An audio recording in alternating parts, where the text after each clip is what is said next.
Prince now, co-host of MSNBC's The Cycle, Teray, and he's out with the new book, I Would Die For You, Why Prince Became an Icon. You know, Purple Rain, that's what comes to my mind when I think of Prince and everything like that. But amazingly, staggeringly, surprisingly, for me, complex figure. Absolutely. Spans so much in terms of our culture, but as well as, you know, our faith-based culture, our rock and roll culture.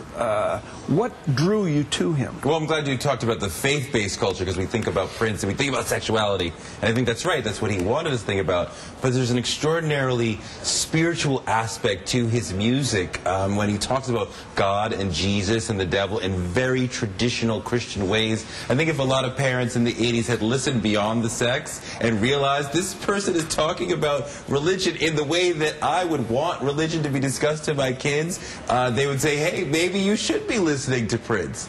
It's very, I mean, even in Purple Rain, and he's talking about, you know, you should follow, you want a leader? You can't make up your mind? Then you need to close it and let me guide you to the purple rain. And of course, rain, the baptismal symbol. So he's positing himself as this Messiah figure. And he does that over and over and over. I would die for you.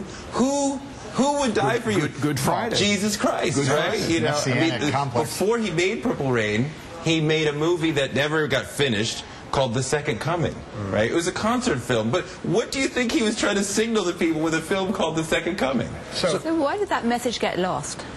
You know, I mean, I think he was like Christ. He was ministering to people who didn't want those messages, right? He's out, not with the church people, not with the people who wanted that, but with others, right, who weren't ready for those messages, and just seeding our minds with that sort of stuff. So, you know, we weren't sort of listening for that, especially as young people. We come to the music for the Darling Nikki, right, for Little Red Corvette, for the sexual stuff. And then you get deeper into the album, and you get in the song called God, and you get into the little Jesus messages, and it's like, oh, well, that's there too. But I mean, I think when you get to an album like Love Sexy, where it's just right all in your face, it's not lost at all. It's clear what this guy's talking about. So let me just try. Let's draw back a little bit on this guy, right? There's no question. You and I are both huge fans. Yes. And he's one of the great musical virtuosos of the history of popular music. Absolutely. But he was also a huge cultural force. And you think about the 1980s and into the early 90s, Michael Jackson, Prince, and hip-hop. Three things happening kind of all simultaneously.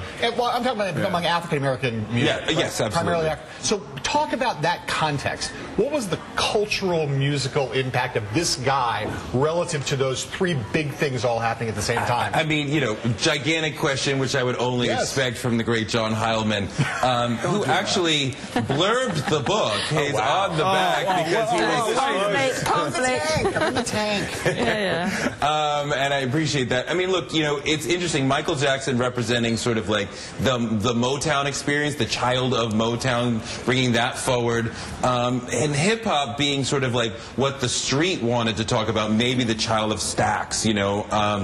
But, you know, Prince sort of bringing those two things together, wanting to have more than Motown, wanting to have a crossover experience, but be really black as well, aesthetically, and also sort of hip-hop was anima-free, right, to go all the way back to Freud, right? I mean, it almost seemed like a lot of them had never known women. They were so masculine. And Prince is on the other edge of that spectrum. Michael Jackson, of course, in the asexual area, right? But then Prince on the other edge of that, like, his anima is so much a part of him that he's, like, wearing it on his sleeve. What was the symbol thing about?